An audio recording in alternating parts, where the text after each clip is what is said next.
Hello mga kapwa ko kasari, good afternoon po sa inyong lahat. Welcome back again to my YouTube channel.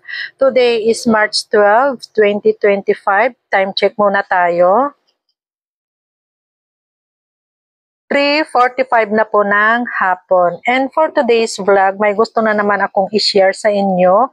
Ito ay dagdag paninda na naman dito sa akin, mga kapwa ko kasari, tulad ng dati. Ayan, may dumating ako isang parcel, pero pasensya na kayo kasi na-open ko na ito mga kapwa ko kasari. So, ito yon, bali ako ay kumuha ng paninda kong Cutex. Ito yon, yung iba't ibang kulay, tatlo na lang kasi yung natitira.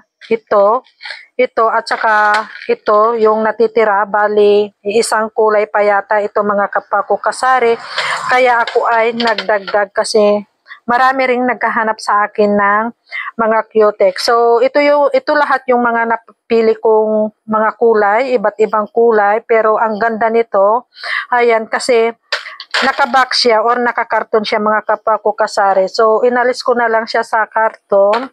Ito lahat yon. So, bali, ang binayaran ko lahat sa Shopee is 253. So, pumapatak na ang puhunan ng isa is 25 pesos mga kapwa ko kasari. So, ngayon, gagawin kong, ang aking bintahan dito is 40 pesos. So, ipaparehas ko na lang dito mga kapwa ko kasari kasi nga nasanay na yung aking mga customer na ang aking bintahan ng Cutex is 40 pesos. So, pasensya na kayo kasi ang ingay ng truck na dumaan. At kanina lang din pala mga kapwa ko kasari, may dumating din akong supplier na ito ay yung talagang hinihintay ko tuwing Miyerkules yung dating niya. Ayan, at ako ay nagdagdag na naman ng aking mga panindang mga candy. So, ito lahat yung aking binayaran. So, asan na ba yung aking resibo? Ayan. Ito lahat yung aking binayaran mga kapwa ko kasari. 2,053. So, ito ay na-display ko na sa labas mga kapwa ko kasari at akin na lang ipapasilip sa inyo. Akin lang babalik na rin itong aking kamera at titignan natin kung ano yung aking mga nabili mga kapwa ko kasari, pero ito ay talaga yung mga dagdag paninda na talagang binabalik-balikan ng mga bata. So, nandito na ako sa labas mga kapwa ko kasari. Na-display ko na yung mga nakuha ko. So, ito yung mga pastillas. Bali, ang puhunan ng pastillas is 10. Ang aking bintahan is 12 pesos. Same din siya dito sa Sampaloc. So, lahat ito is 50 pieces. So, ito naman yung mga mga tinapay. Ayan, bali, kumuha lang ako ng 4 na supot. Ito yung inipit. Ito yung na ba ang tawag dito? Basta ito yon.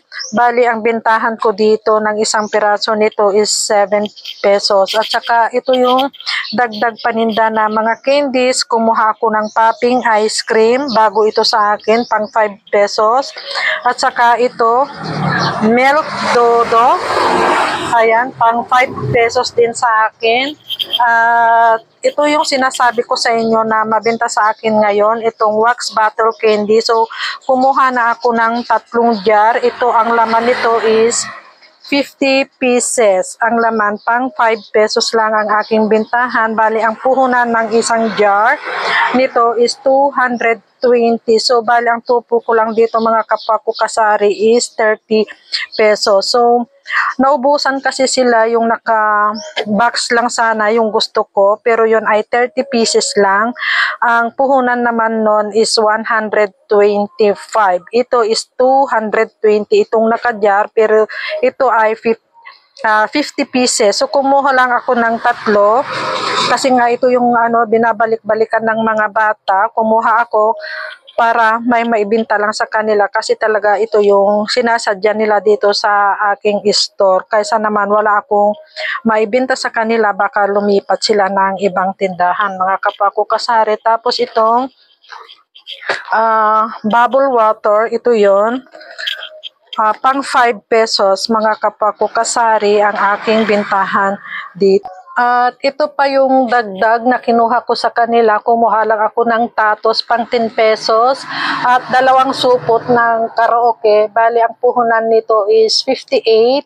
Ang aking bintahan ng isang piraso nito is 8 pesos. So, ito lang mga kapwa ko kasari ang aking may share na naman sa inyo ngayong hapon ng Miyerkules. Hayan, napakagandang magyaw-yaw ngayon kasi tahimik ang aking paligid. So, yan lang. Happy selling na lang po sa ating lahat. God bless us and bye! Thank you for watching. Sharing is caring!